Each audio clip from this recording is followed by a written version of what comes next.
Hi, my name is Carla McGruder, and I am a member of the Diversity, Equity, and Inclusion Committee.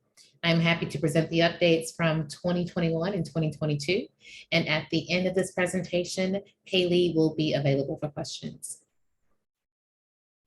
So really quickly, the updates that I wanted to cover today was how the committee has been restructured, the previous application cycle and the current application cycle, where we are with that, as well as plans for expansion. And so when we began the DEI task force back in 2020, the committee was originally structured and housed under the Genetic Services Committee. There were two subcommittees that we formed in that time, one to review the applications and to decide the application guidelines.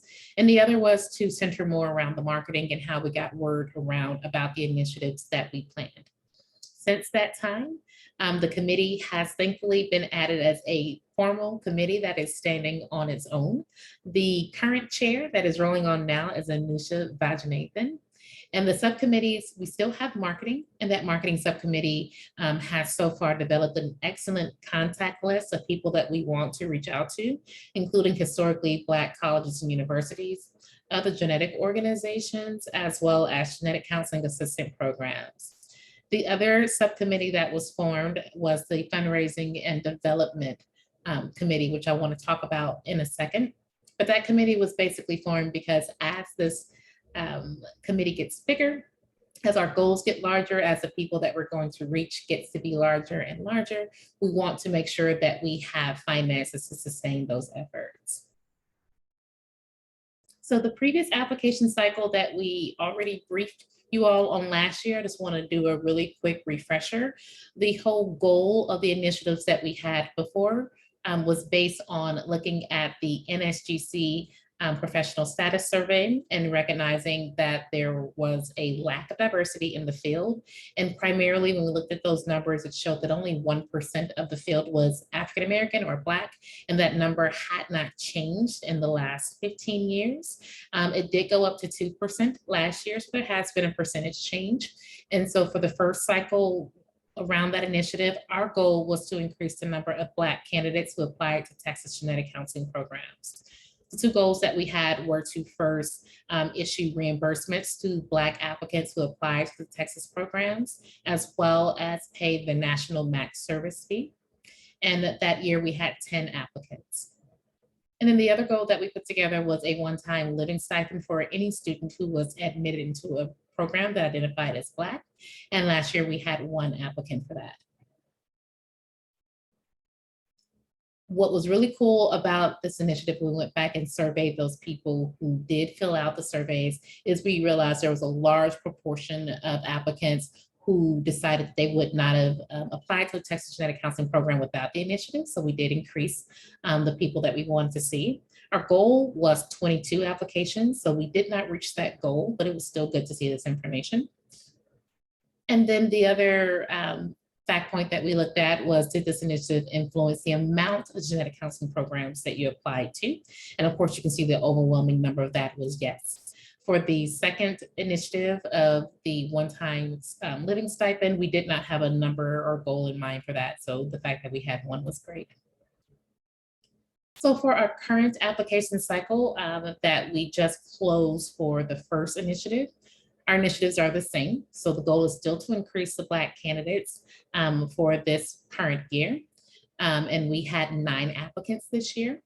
And because, of course, interviews are still going on, the second goal of the one-time living stipend for an admitted student has yet to be determined.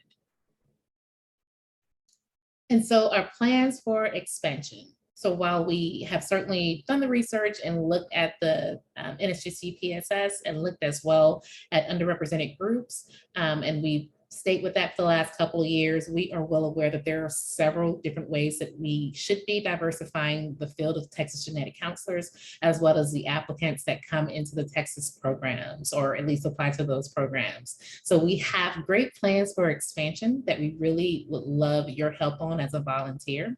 So for the initiatives, our goal is to expand again to other underrepresented groups, and that could mean a plethora of different people. And a way that we want to do that is to look at laboratories and other grants and private businesses that I'll go into.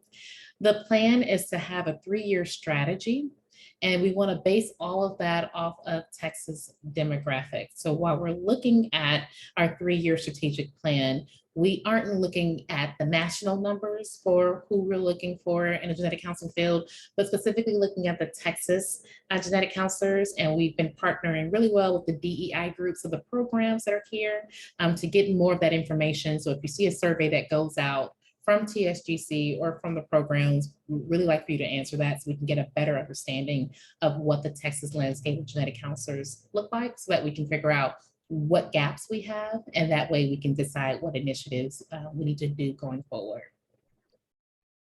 For funding, this is something that we definitely need, again, as we go forward and want to have larger groups of applicants that we are seeking as we look at different initiatives and different groups. We want to make sure that these goals are sustainable and that we're not having to turn people away if we can help it, just based off of our funding alone. And that's for the laboratories. We want to seek out, as well as grants and private businesses also comes into effect here.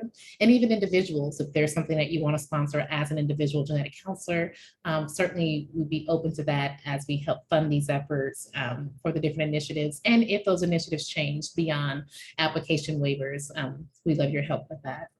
We also would like help with understanding how we're going to define success with these initiatives. That's something that we've been looking at as well. We also want to expand their resources. So we are doing the fee waivers, but beyond that, if you're an applicant who is looking at a Texas Genetic Counseling school and you are from an underrepresented group, what could we be doing to help you get through this pipeline? And so a couple of ideas that we've had is for people to come to the AEC. While there's been some fee waivers before, once we are back in person, we are looking at, as a group, reimbursing those who attend the AEC so we can have a better attendance, as well as collaborating with other states. And we've already done that in a couple of states who have asked us what we're doing to perhaps try to mirror that in their state. If we need to collaborate with other states, societies and their initiatives, we're also looking at that as well. And then we have, again, developed a list of schools and organizations on our contact list to reach out to network and market to those groups. So we had 11 before. We now had 9 this year. So we know there are other people that we could be reaching. And again, as we expand and look at other people, we think we're going to be needing to make sure that we're marketing to the right places, not just marketing to the same places that we might have been doing before that might not reach our target group.